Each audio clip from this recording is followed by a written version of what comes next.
और पुनीत जानकारी दे रहे थे कि किस तरह से इनाम की राशि बढ़ाई गई है। पुनीत ही हमारे साथ इस वक्त जुड़ रहे हैं। पुनीत, मुख्तार अंसारी पर भी अब शिकंजा कस रहा है, उसकी संपत्ति पर भी लगातार कार्रवाई कर रही है पुलिस, लेकिन जो मुख्तार अंसारी की पत्नी है आफशा अंसारी, उस पर इनाम की राशि बढ़ा दी गई। क्या पता लगा पाई है पुलिस अब तक, कहां है आफशा? देखिए, मुख्तार अंसारी जब से जेल गया था तो उसके बाद से उनकी IS 191 गैंग की जो कमान है वो आफशा अंसारी ने संभाली और इस तरीके से एक बेगम लेडी डॉन बन गई। इसके बाद से खासतौर पर जो ज़मीन कब्जाने का मामला है उसमें आफशा अंसारी को महारत हासिल हुई और कई 100 करोड़ रुपए की ज़मीनों पर फर्जी दस्तावेजों के जरिए आफशा ने ज़मीन कब्जाना शुरू किया। पुलिस ने पहले इनके ऊपर 25,000 का मुकदमा इनाम जारी किया और उसके बाद अब कुल मिलाकर के 75,000 रुपए का इनाम घोषित हो चुका है आफशा पर, यानी कि आफशा की जानकारी देने वाले को 75,000 रुपए इनाम दिया जाएगा।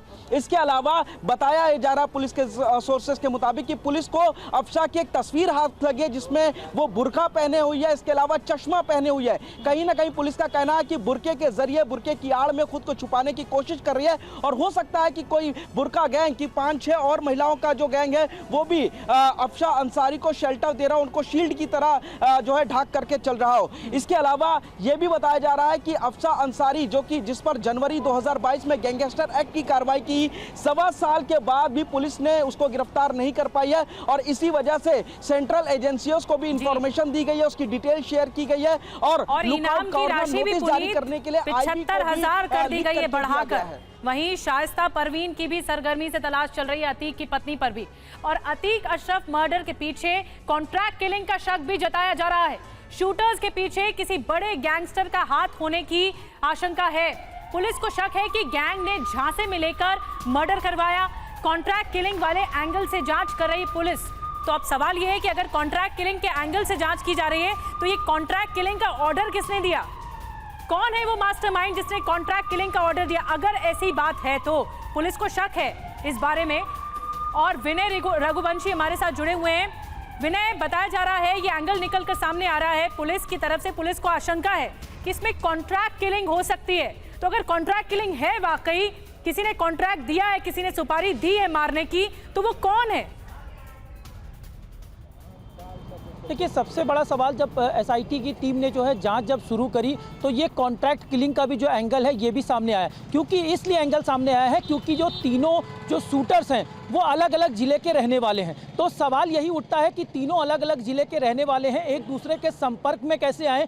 क्या इनको किसी कॉन्ट्रैक्ट के बिहाफ पे तो नहीं भेजा गया था? इनके साथ कोई और लोग तो नहीं थे? लेकिन सवाल यही है कि आखिर कॉन्ट्रैक्ट किलिंग है तो आखिर यह कॉन्ट्रैक्ट देने वाला शख्स कौन है, उसकी तलाश अब जो है पुलिस इस एंगल पर भी कर रही है। लेकिन एक के बाद एक जिस तरीके से खुलासे हो रहे हैं और जिस तरीके से तीनों शूटरों से लगातार पूछताछ की जा रही है, तो जाहिर सी बात है कि यह कॉन्ट्रैक्ट किलिंग का भी एंगल इसमें जोड़ा जा रहा है और जरूर इसमें कुछ ना कुछ निकल कर जरूर आएगा। क्योंकि महंगी पिस्टल का मिलना और इन लोगों के तीनों के जनपदों का अलग अलग होना यह कॉन्ट्रैक्ट किलिंग की तरफ जरूर इशारा करता है। और यही वजह है कि SIT की टीम जो है वो कि जिस जगह से ये जो अपराधी हैं, हत्यारे ताल्लुक रखते हैं, उनके पास इतनी महंगी पिस्टल कैसे आ सकती है? तो सवाल तो ये भी है। जी बिल्कुल, क्योंकि ये कोई पिस्टल आम पिस्टल नहीं है। ये पिस्टल इस तरीके की पिस्टल है जो सूत्र बताते हैं कि पूरे अगर भारतवर्ष में देखा जाए तो 350 के आसपास इस तरीके की पिस्टल होने की संभावना है। और ऐसे में इन तीनों सूत्रों के पास इतनी महंगी पिस्टल का होना कहीं ना कहीं ये इशारा जरूर करता है कि इनके पीछे किसी बड़े ऐसे शख्स का हाथ हो सकता है जिन्होंने इसको कॉन्ट्रैक्ट के बिहाफ पे इसको किलिंग कराया हो।